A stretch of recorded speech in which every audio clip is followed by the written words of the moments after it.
Galán es de... Sí, sí, es del área de comunicación mi persona.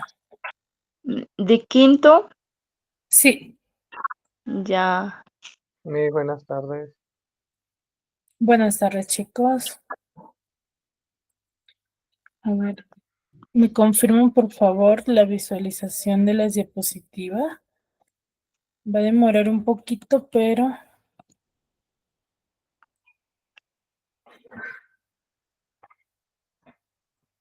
ya, ahora sí, ¿verdad? Sí, sí. Ya, muy bien. A ver, chicos, vamos a iniciar con la sesión. Sí, disculpen la tardanza. He tenido diferentes inconvenientes, pero por fin me logré conectar. ¿Ya? A ver, Ya. como bien menciona su compañera, sí, soy la profesora Yulisa y con mi persona vamos a desarrollar, sí, el área de comunicación, pero una rama del área, ¿no? Que es la literatura. ¿No? Dentro del área, sí, si bien es cierto, ya muchos de ustedes quizás han visto la primera rama que es en cuanto al desarrollo de el acto comunicativo, ¿no? Han visto los diferentes temas que se viene desarrollando dentro de ello, ¿no? Ahí conocemos lo que es el sustantivo, lo que es el predicado, el verbo y las demás palabras, ¿no? Ahora, nosotros vamos a iniciar con la primera rama de la literatura, ¿no? Que es, netamente se va a basar en textos.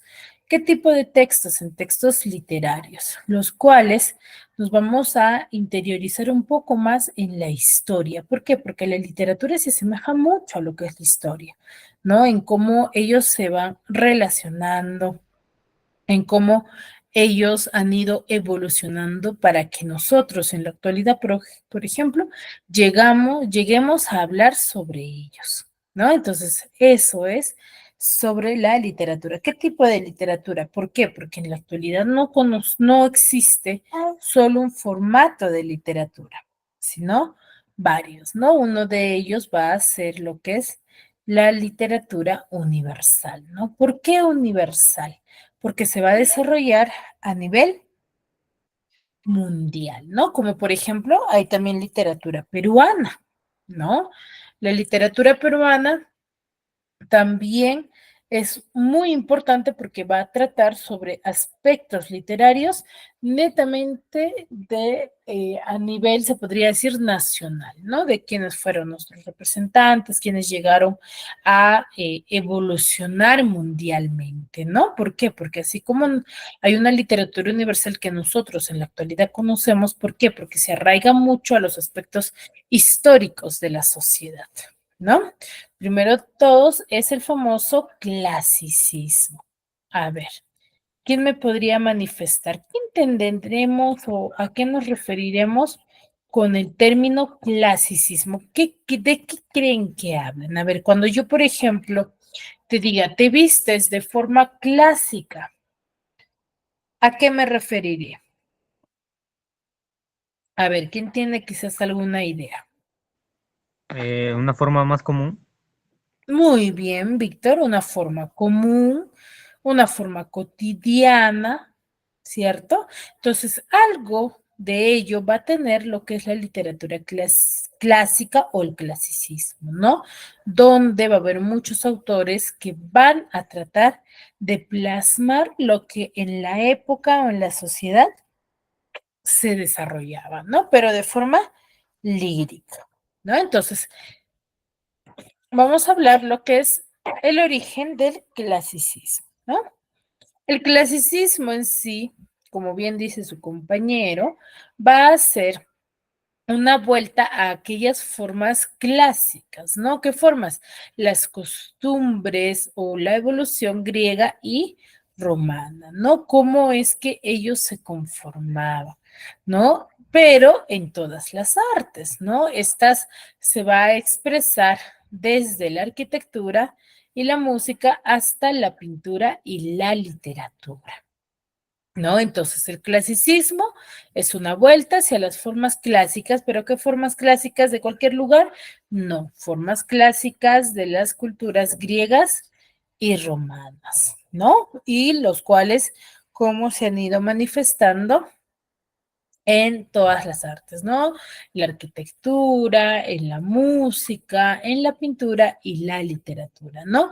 Al nosotros, por ejemplo, conocer las características de la literatura clásica, ¿sí? Estas características no solamente van a estar sujetas a la literatura, sino también a las demás artes, ¿no? Porque van a compartir en sí esta cotidianidad, pero se van a manifestar de una forma diferente, ¿no? Por ejemplo, van a contener la misma característica, pero por ejemplo, en la música a través de la música, en la pintura a través de sus imágenes, de sus cuadros, ¿no? Pero van a tener una misma temática, ¿ya? Ahora, el clasicismo, sí, va a considerarse como uno de los primeros movimientos de la literatura universal, ¿no? El cual significa dentro de la literatura una perfección artística, ¿no? Y va a desarrollarse obras literarias que van a ser creadas con la sujeción a los cánones de la belleza y del arte, ¿no? Aquí los clásicos buscaban perfección artística, ¿no? Perfección del hombre. Y eso muchos de nosotros vamos a poderlo visualizar dentro de sus textos, ¿no? Y también que a través del tiempo se han venido desarrollando ya diversas películas también debido a estas manifestaciones literarias, los cuales van a compartir esta misma característica, ¿no? Donde los personajes van a tener un aspecto en especial, ¿no? Entonces, eso va a buscar la literatura clásica, ¿no? Perfección artística y va a comprender diversas obras basadas en la belleza y la perfección del arte, ¿no? Los clásicos van a considerar que para ellos debe de ser perfecto todo aquello que se manifieste, ¿no? Entonces, a ello se va a referir. Ahora, ¿qué características va a poseer o va a tener el clasicismo? El primero de todos tiene originalidad. ¿Por qué creen que va a estar sujeto a la originalidad? A ver, ¿quién me podría manifestar? Y eso es una característica muy común, o mejor dicho, sujeto dentro de esta época. ¿Por qué? A ver, ¿quién me podría manifestar? Conectando.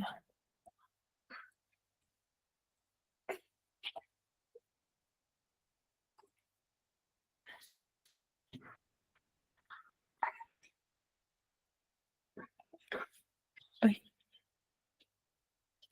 A ver, Emerson, ¿me escuchas?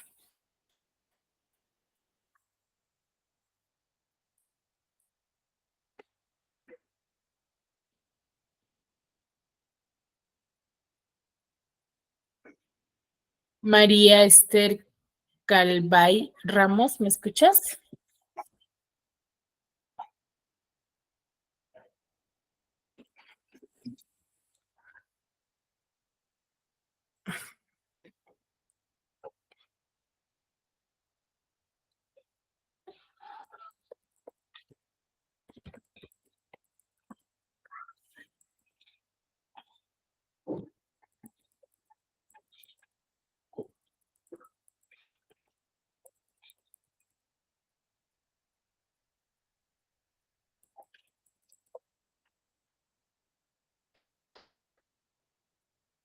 Nadie. Miss, ¿cuál ¿Podría fue la repetir pregunta la que hizo? pregunta, por favor? Ah, ya. ¿Por qué creen que la primera característica de este movimiento literario es la originalidad? Esa es la consulta. ¿O por qué creen que se consideraría ello?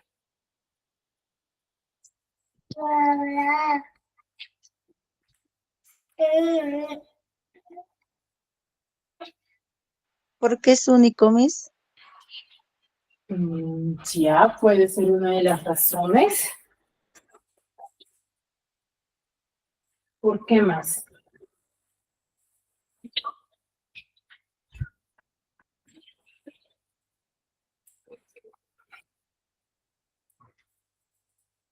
¿Solo porque es único?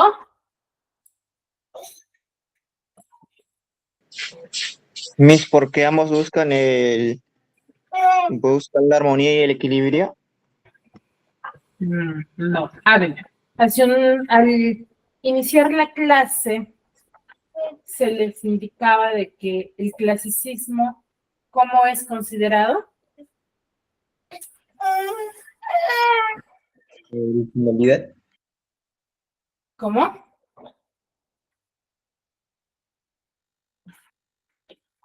¿Es considerado el primer movimiento? Movimiento literario. Exacto. Y si es el primer movimiento literario, ¿consideran de que anteriormente habrá existido un antecedente?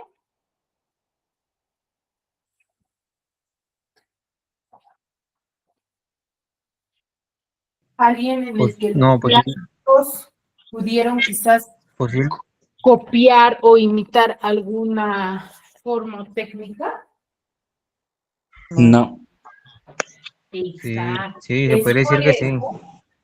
Exacto, es por eso que se le considera que una de sus primeras características va a estar sujeta a la originalidad. ¿Ya por qué? Porque son los primeros manifestantes, son los que van a tener el primer formato de mostrar a la sociedad una forma de expresar sus acontecimientos literarios, ¿no? O las historias que vayan sucediendo dentro de ellos. ¿Ya? Por eso es su primera característica. ¿Sí? ¿Queda claro? Sí, profesora. Muy bien. Entonces, Sí, es por ello sí, que claro, tiene, profesora. exacto, esa característica. Ahora, armonía y coherencia dentro de su texto, ¿no? De su literatura, de la forma en cómo ellos van a ir presentando, ¿sí? Su literatura, ¿no? La normatividad que van a respetar una forma de, por ejemplo, cómo escribir, cómo redactar, que ya para esa época sí había, ¿sí? Porque ya los manifestantes van a ir desarrollando su forma de pensamiento, ¿no? Entonces, la normatividad, pero ellos respetaban a lo que eran las culturas griegas, ¿no? Los dioses. El didactismo y una de las características sumamente importantes va a ser el fatalismo, ¿no? El fatalismo es una de las características principales de la literatura clásica porque se enfoca mucho en la presentación de la temática, ¿no? De la época. Por ejemplo, nosotros dentro de las historias vamos a ver las diversas manifestaciones literarias y cómo estas, ¿sí? Han ido evolucionando a través del tiempo, ¿no? Pero esta característica, por ejemplo, va a estar sujeta en todas las obras literarias dentro de la época, ¿no? Que es el fatalismo, ¿no? Que es el fatalismo. ¿Y cómo se va a mostrar ello? A partir de diversos hechos poco cotidianos para nuestra sociedad, por ejemplo, ¿no? Para ellos, por ejemplo, no existía un vivieron felices para siempre, ¿no? O no existen historias de fantasías, ¿no? ¿Por qué? Porque ellos todavía no determinaban la forma correcta de manifestar sus historias, ¿no? Ellos plasmaban simplemente todo lo que ellos consideraban dar a conocer a la sociedad, ¿no? ¿Qué es lo que ellos deseaban, ¿no? ¿Qué querían dar a conocer o que trataban de que la sociedad se enterase? Era mostrar la literatura, ¿sí? A través de sus historias.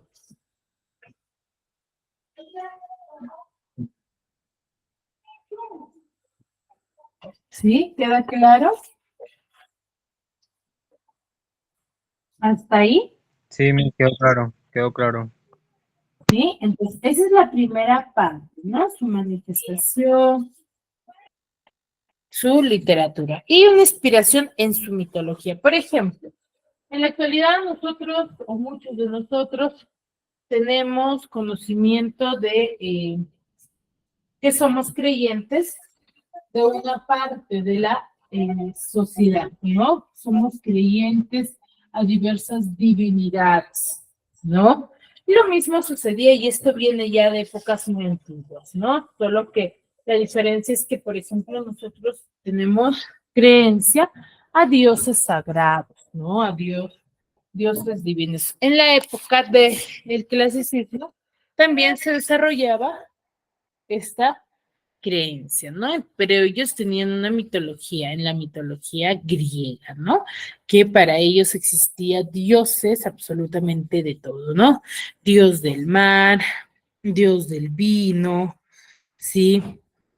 Dios de la belleza o diosa de la belleza, a los cuales se les consideraba dioses del Olimpo, ¿no? Y tenían diversas divinidades referente a ellos. Por eso que se va a mostrar un antropocentrismo y un esteticismo, ¿no? Antropocentrismo donde el hombre va a ser el centro de atención para el desarrollo de las historias.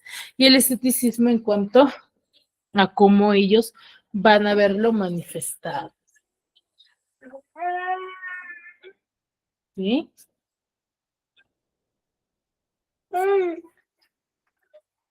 Esa va a ser una de las características fundamentales.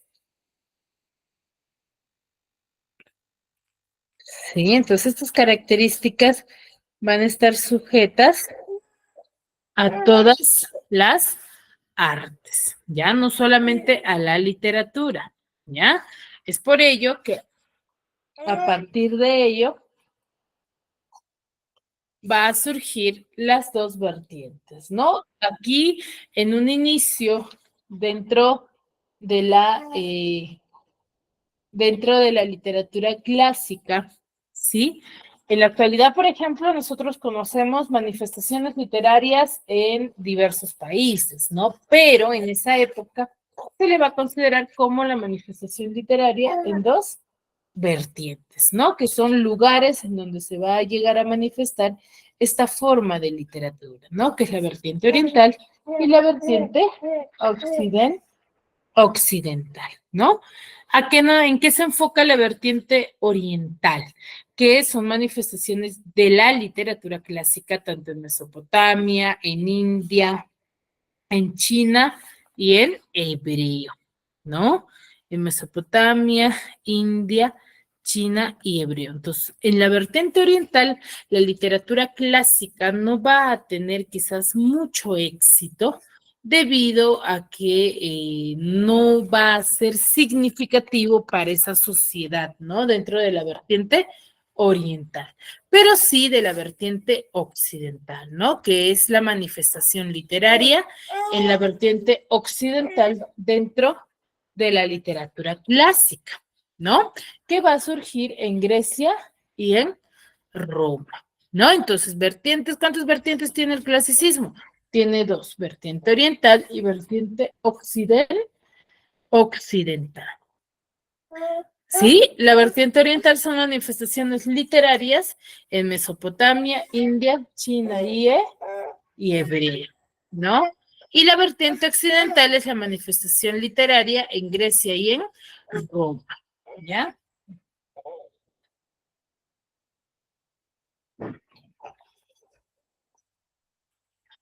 Sí, entonces, ¿dónde surgió más o dónde se desarrolló con mayor auge? Pues bueno, va a ser en la vertiente oriental, ¿no? En la vertiente oriental, que es en Grecia y en Roma, donde va a surgir con mayor realce y mayor importancia, ¿no? Es por eso que surge lo que es la literatura griega, ¿no? Dentro de esta forma de literatura que es de la literatura clásica, ¿no? Este se va a desarrollar a partir del siglo IX en Occidente, en Grecia durante la Edad Antigua, ¿no? Es por eso que se le denomina literatura griega, ¿no? Porque surge en Grecia, ¿ya? Ahora, ¿qué características tiene este movimiento literario? Pues bueno, va a tener el mismo o similares a la literatura clásica. El primero de todos que es racionalista. ¿Qué se va a emplear con mayor importancia? Va a ser la razón, ¿no? El raciocinio del hombre griego, ¿no? Que en donde ellos van a ir manifestando una literatura, sí, racional, ¿no? Consideraban que para ellos el ser intelectual, por así decirlo, no en que quizás se pongan a estudiar, ¿no? Sino que el hombre de esta época va a ser muy interesante en poder averiguar y conocer diversos temas, ¿no? O diversas formas de sobrevivencia. Ahora, otra de las características que comparte con el clasicismo va a ser el fatalismo, ¿no? El fatalismo es otra de las características sujetas a la literatura griega, ¿no? Y aquí sí se va a ver el antropocentrismo y el antropomorfismo, ¿no? El centrarse en ver al hombre como centro de atención, pero también a sus divinidades, ¿no? Lo divino y lo religioso también va a ser significativo durante esta época, ¿no? Y ellos van a buscar la perfección de la belleza, ¿no? La belleza pura, se podría decir, del hombre, ¿no? Porque el ser divino, sí, para ellos también va a ser bastante significativo, ¿no?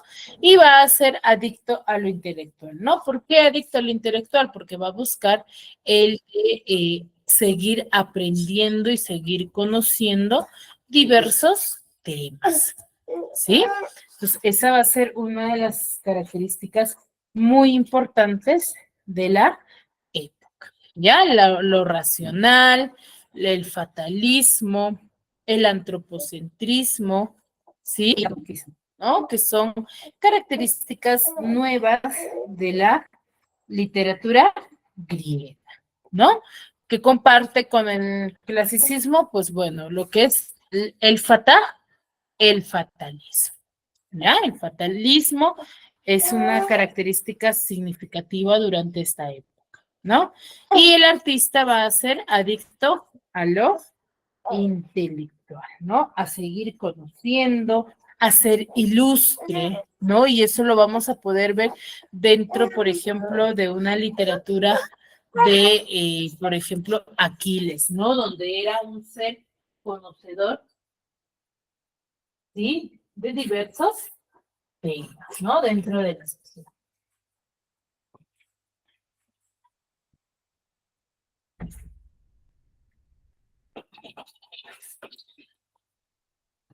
¿Sí? ¿Queda claro hasta ahí?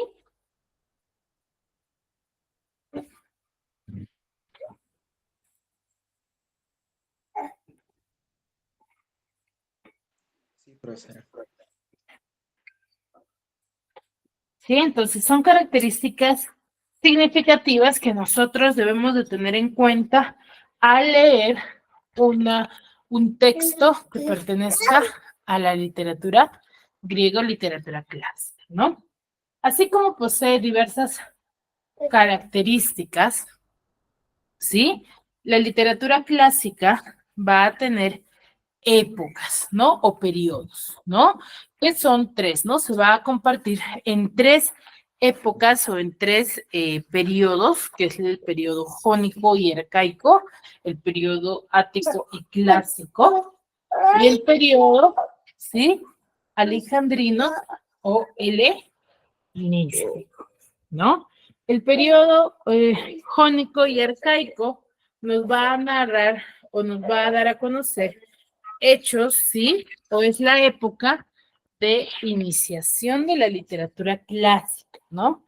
Mejor dicho, la época de origen, ¿no? Aquí va a estar sujeta a los aedos y rapsodas, ¿no? Época de los aedos y rapsodas. Si bien es cierto, esta es una literatura en la cual estaba en su inicio o en su iniciación, entonces en esa época no existía, por ejemplo, el Internet, no va a existir ni por ejemplo, que ellos puedan publicar obras ni la imprenta. Entonces estaba sujeto a los aedos y los rapsodas. Entonces, ¿Quiénes creen que eran los aedos y rapsodas, chicos? ¿O a quiénes se les catalogaba con este nombre?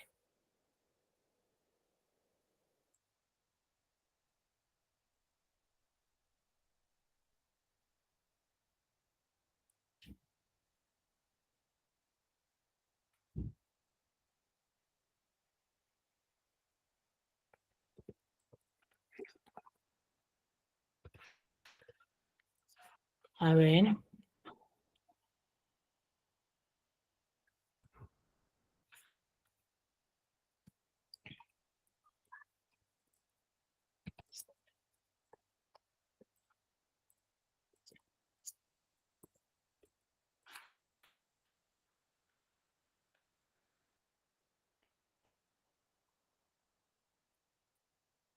¿Quiénes habrán sido estos aedos y rapsodas en esta época?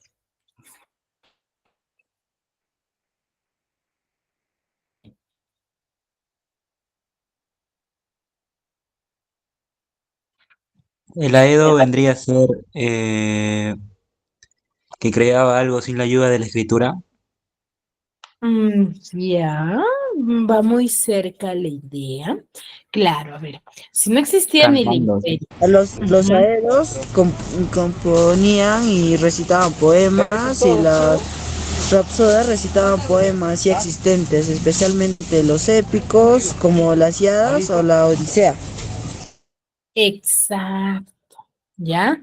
Los aedos y los rapsodas eran personas que iban de pueblo en pueblo contando las diversas hazañas de los héroes, ¿no? ¿Por qué? Porque el tema central de esta época va a ser la narración sobre las guerras que se desarrollaba durante esta época. Entonces, como no había imprenta, no había tecnología para poder difundir su literatura, estos iban como, por ejemplo, en el Perú, dentro de nuestro contexto histórico, tenemos a los chasquis, ¿no? Entonces, esta función cumplían los aedos y los rapsodas dentro de la literatura griega, porque los chasquis, ¿quiénes eran? Los chasquis en la literatura peruana eran personas que iban de pueblo en pueblo dando los mensajes de los gobernantes, ¿no? ¿Por qué? Porque no había tecnología, no había cómo llegar un mensaje ahí, y se comunicaban de cerro en cerro, ¿no? Entonces la diferencia es que los aedos y los rapsodas narraban sus historias en templos, ¿no? En lugares muy amplios para toda la sociedad, ¿no? Es por eso que su literatura en un inicio va a ser eminentemente oral. Pero si era así, entonces, ¿cómo llegamos a conocer? A través de la historia, ¿no? A través de diversas investigaciones que se ha venido desarrollando, se llega a conocer esta forma de literatura, ¿no? Estas historias, ¿no? Debido a diversas investigaciones y rastros lingüísticos que se han ido encontrando. Dentro de esta época de origen va a haber dos géneros literarios que se van a manifestar, ¿no? Que es el género épico y el género lírico, ¿no? El género épico va a ser sujeto o manifestado por Homero y Hesíodo, y en el género lírico, que es expresando la poesía, ¿no? Va a ser con Safo y con Pindar. ¿Sí? Entonces, esa es la etapa de origen, ¿no? Ya en la etapa de apogeo, que es donde ya se va a llegar a difundir con mayor frecuencia y con mayor interés, se podría decir, ¿sí? Va a coincidir con el famoso siglo de Pericles, ¿no? Que es un enfrentamiento, una guerra, lo cual sí va a ser con Sófocles y Aristófanes, ¿no? Que ya es una época en la cual ya se va a conocer con mayor interés y con mayor interés lo que es esta literatura, ¿no?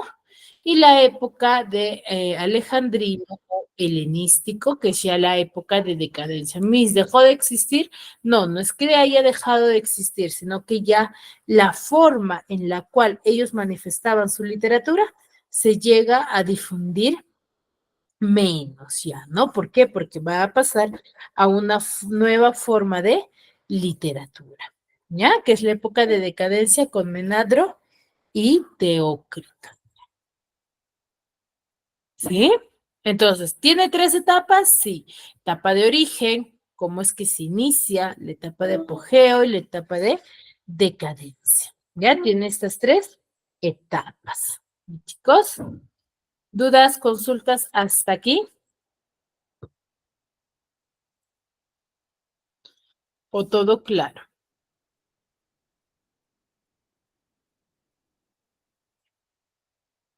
Todo claro, Miss. Muy bien. Entonces, la literatura griega va a tener estas 3 etapas muy importantes. Ya, pero vamos a ver un pequeño video respecto a esta forma de literatura para que se pueda comprender mucho mejor, ¿ya? Hola amigos de YouTube, hoy veremos las características y periodos de la literatura clásica griega. Aunque no es la única literatura de antes del siglo V, la literatura clásica griega es considerada por el canon como la más importante de la época. La definiremos como la primera corriente de la literatura universal, la cual se desarrolló en Occidente, en Grecia y Roma, durante la Edad Antigua. Tiene las siguientes características. Las obras se inspiran en mitos, sus historias giran alrededor del siglo troyano o siglo tebano. El destino es inevitable en sus historias. Destaca Edipo, quien es destinado a matar a su padre, y con todos los giros de la trama, esto llega a suceder inevitablemente. La búsqueda de la belleza mediante la armonía entre forma y fondo. El estilo está determinado por el tema. Por ejemplo, la epopeya requiere un lenguaje elevado, la tragedia un lenguaje solemne y la comedia un lenguaje coloquial. La literatura griega clásica tiene también un fin didáctico, ya que posee un afán de inculcar valores.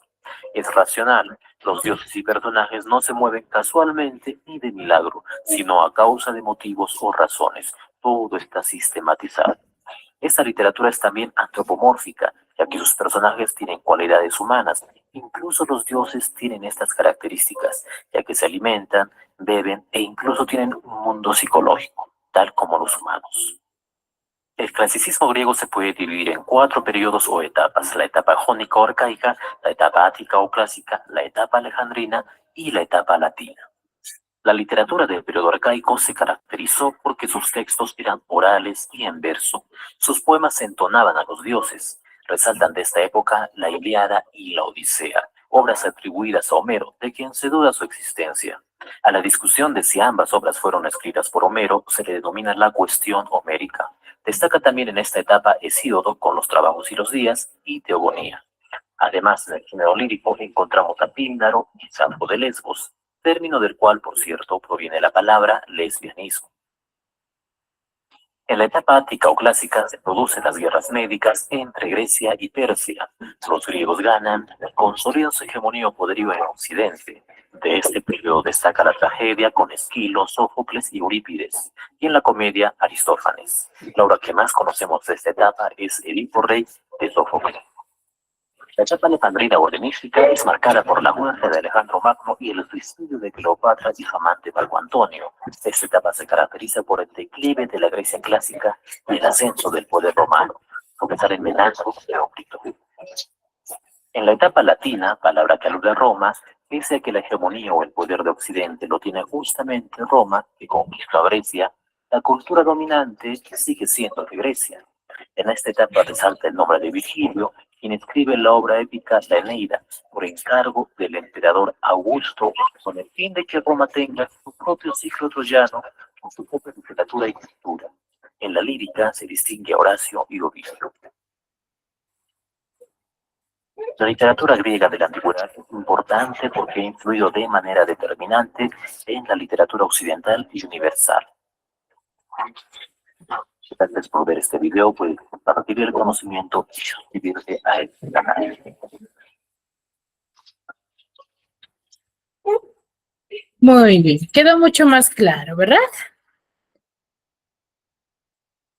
Respecto a la literatura griega, ¿no es así?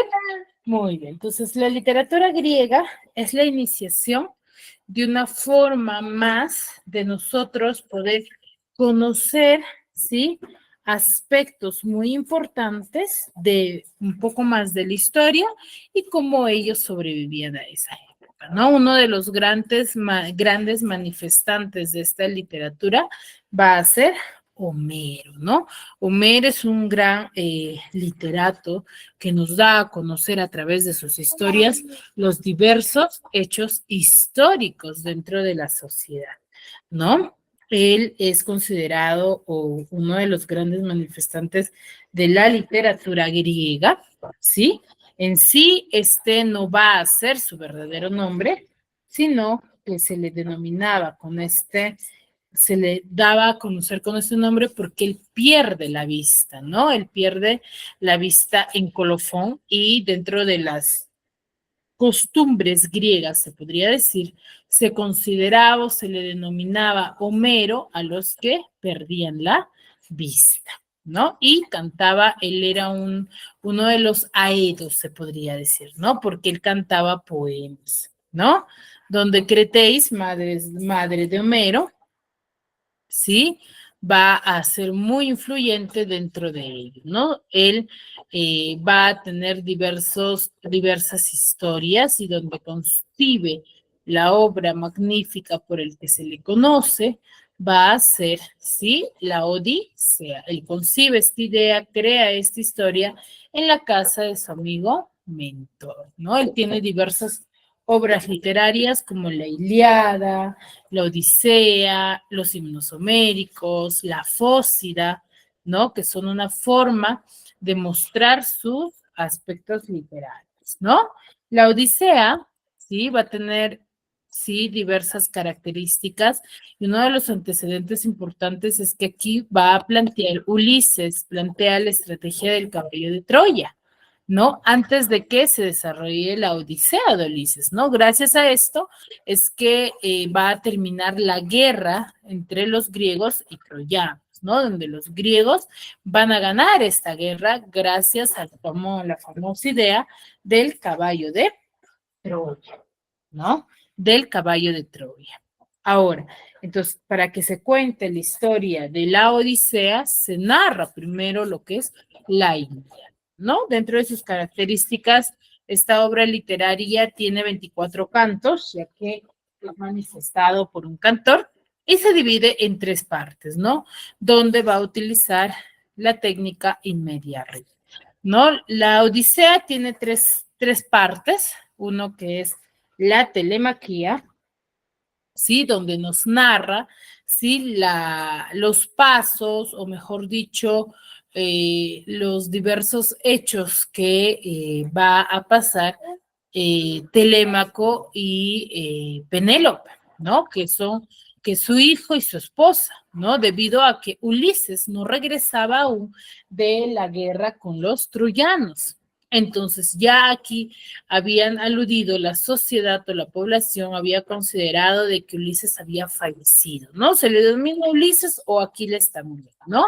Entonces se consideraba de que él ya había fallecido, ¿no? Entonces que Penélope tenía que llegar a determinar si el nuevo gobernante, o se podría decir a un ser importante dentro de esta época, ¿no? Ella tenía que elegir, mejor dicho, a su nuevo esposo, ¿no? Entonces, debido a que ella tenía la esperanza aún de que Ulises iba a retornar, ¿sí? Ella no elegía todavía a nadie, ¿no? Ella todavía no elegía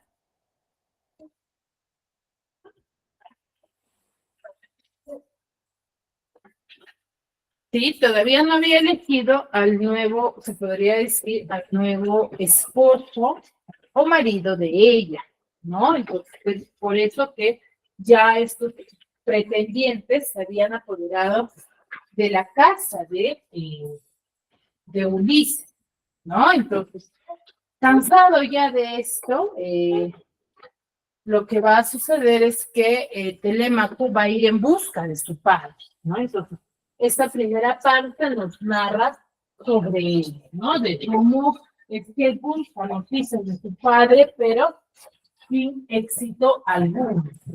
Logra averiguar absolutamente nada de él. Para que así surgiese lo que es la segunda parte, ¿no? En la segunda parte ya se nos narra, ¿sí? Las famosas aventuras, ¿no? Es donde se encontraba Ulises.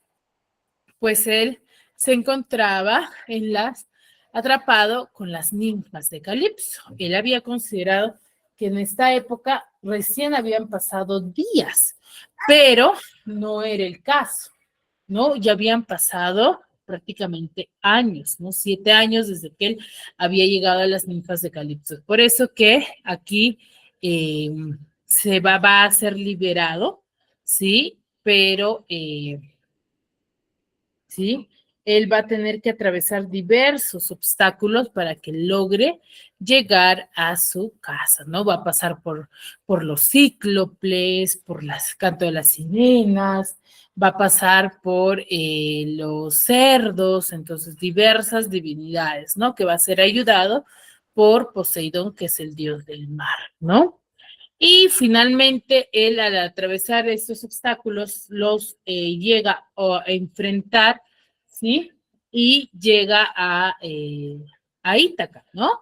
Donde se va a encontrar con Telémaco y Eumeo, que Eumeo es uno de sus sirvientes fieles de Ulises, ¿no? Él se encuentra con Telémaco y planean y planifican una estrategia para que logre ingresar en la casa, ¿no?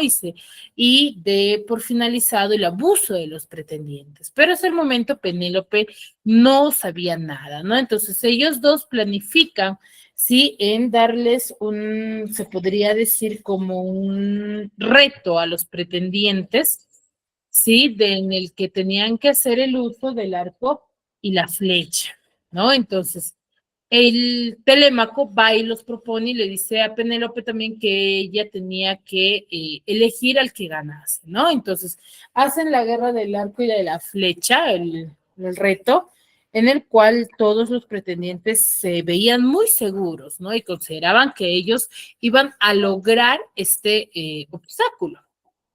Pero lo que sí no se percataron es de que nadie lo pudo lograr hasta que Ulises no fue, tampoco se puede decir, no fue vestido o dando a conocer su identidad. Él al final se muestra como un mendigo en el cual al ver que ningún pretendiente logra afrontar, o mejor dicho, desarrollar este obstáculo, ¿sí? Decide salir a la vista, ¿no? Y decide manifestar, yo lo hago, diciendo. Entonces todos se empiezan a burlar porque nadie sabía que era Ulises, ¿no? Nadie sabía ello.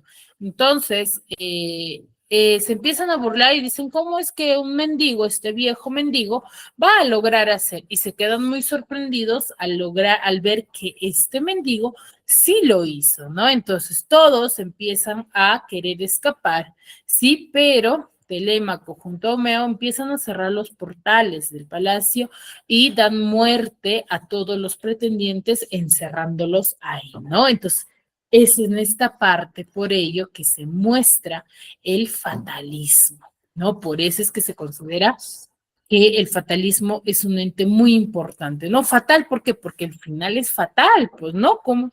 Y te imaginas la muerte de todos los pretendientes encerrados ahí sin poderse defender, pues bueno, entonces ya una vez que los pretendientes han fallecido, han muerto, Ulises o Odiseo se presenta con Penélope, ¿no? Pero tampoco le da pistas, ¿no? Él le da pistas para que ella pueda identificar, porque él ya había considerado de que este mendigo no era Ulises, ¿no? De que era un pretendiente más, hasta que logra identificarlo, ¿no? Finalmente hay un reencuentro feliz con su familia y con el pueblo, ¿no? Entonces, esto es lo que nos narra la historia de la Odisea, ¿no? Que es un poco muy significativa y evolucionativa, ¿no?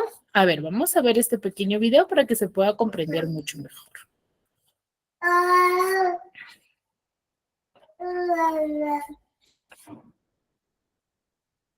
Hola, bienvenidos a otro video más de literatura niña.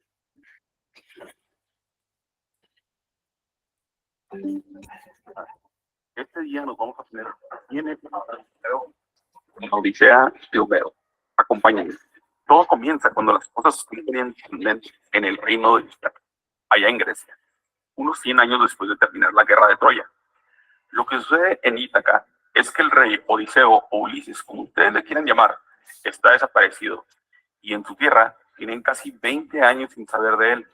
Ni siquiera su hijo Telémaco, ni su sensual y atractiva esposa Penélope han oído una sola palabra acerca de él durante todo este tiempo.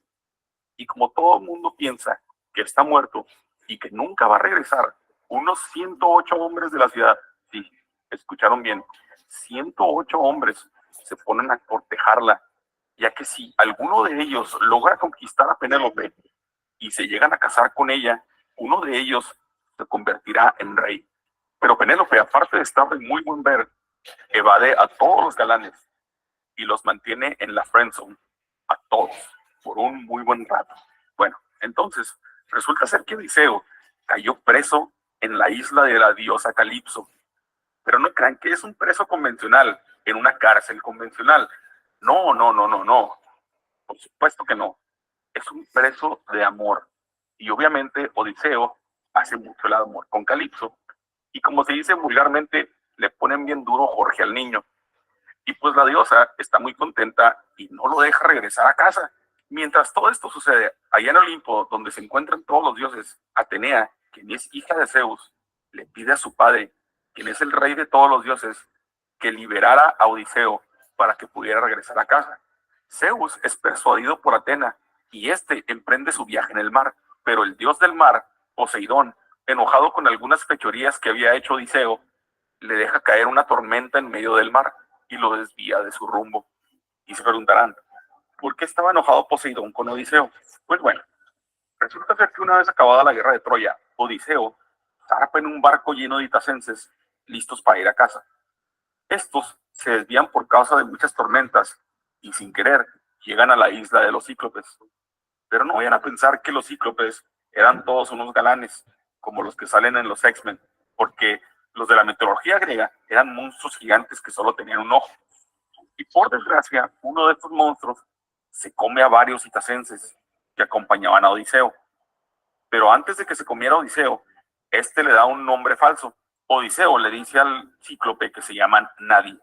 Esa misma noche lo emborracha y hace una lanza mientras este está dormido. Y madres, se la clava en su único ojo y Ulises logra escapar. Bueno, resulta ser que el cíclope es hijo directo de Poseidón y es por eso que él le avienta una gran tormenta a Ulises cuando éste se dirigía a Ítaca y tarda casi 10 años en regresar a casa después de que acabó la guerra. Después pasan por la isla de Olo, que está en camino a Ítaca, solo para desviarse otra vez y caer en la tierra de Circe, donde se encuentran con sirenas. Pero no crean que son como la sirenita de Disney. En la mitología griega, estos eran monstruos que tenían voces hermosas que hipnotizaban a todos aquellos que escuchaban sus cánticos, para después devorarlos. Pero Odiseo, siendo el protagonista de nuestra historia, será el primero y el único en escuchar el canto de las sirenas y vivir para contarlo. Después desembarcan en la isla de Helios, dios del sol, donde hay muchas vacas. Pero antes de llegar a esta isla, habían recibido advertencias que no se comieran esas vacas o podían morir. Pero 6 de esos hombres, en vez de morir de hambre, deciden comerse las vacas y mueren. Bueno, ya finalmente Odiseo regresa a Ítaca y con la ayuda de Atena, este logra hacerse pasar por mendigo para pasar desapercibido y tratar de entender la situación actual en su tierra. Todo para enterarse de que su muy sexy esposa tiene muchísimos pretendientes y que estos solo quieren llevársela a la cama y comerse su comida. Durante ese episodio, Penélope, cansada de esperar, decide que le va a dar la oportunidad a uno de todos sus pretendientes, pero únicamente si pueden pasar una prueba muy difícil, que consiste en utilizar el arco de Odiseo para lanzar una flecha a través de las cabezales de 12 hachas. Después de que Odiseo gana la competencia como todo un campeón, este revela su verdadera identidad a todos los presentes. Y madres, que Odiseo se vuelve loco y como poseído por el demonio y con sed de venganza por todo lo que había visto, acribilla a todos los pretendientes de Penélope, su esposa. Y como había matado a todos los jóvenes de Ítaca, los padres de los jóvenes le reclaman, pues ¿qué te pasa? ¿Por qué mataste a nuestros hijos? Y en eso entra Atena para solucionar el caos y les dice que ella ya está cansada de tanto drama y tanto violencia y ya es hora de vivir en paz. Igual, todos se acuerdan, terminan todos viviendo en paz.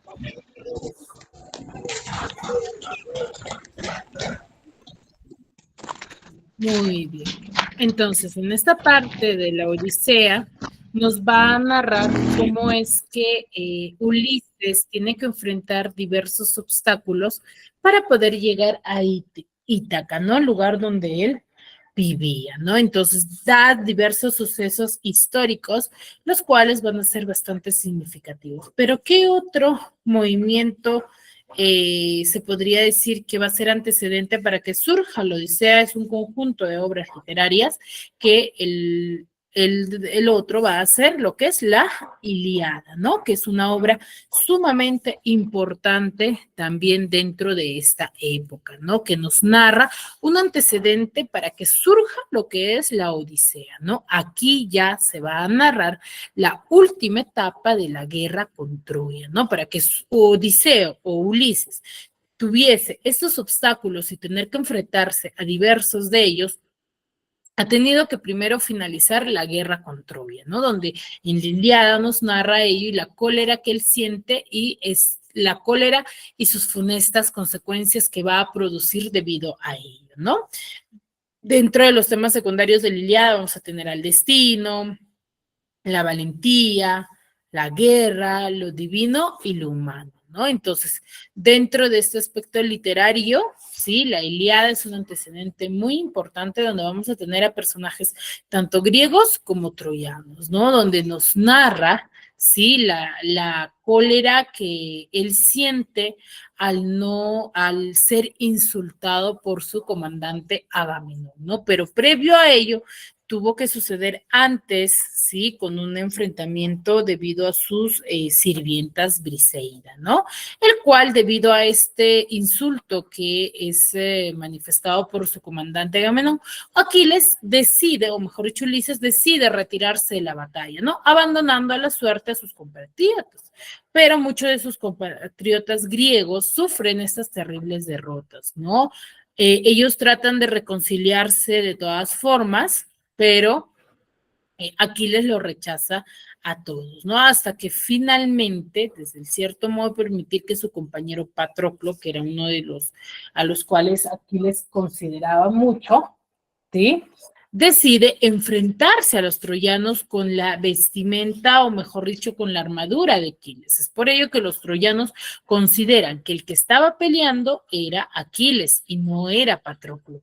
Entonces, es por ello que todos se enfrentan y como Patroclo no tenía un buen manejo, no se podría decir que era un gran guerrero, todavía él muere en ese combate, ¿no? En el cual, debido a este suceso, Aquiles regresa a la guerra, ¿sí? Se dirige su odio contra todos los troyanos, ¿no? Donde pide el cuerpo de Patroclo, pero, ¿sí?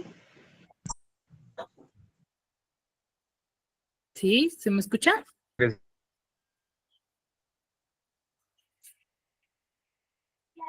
Víctor, no te logro escuchar, pareciera que estás hablando, pero no se te escucha. Hola,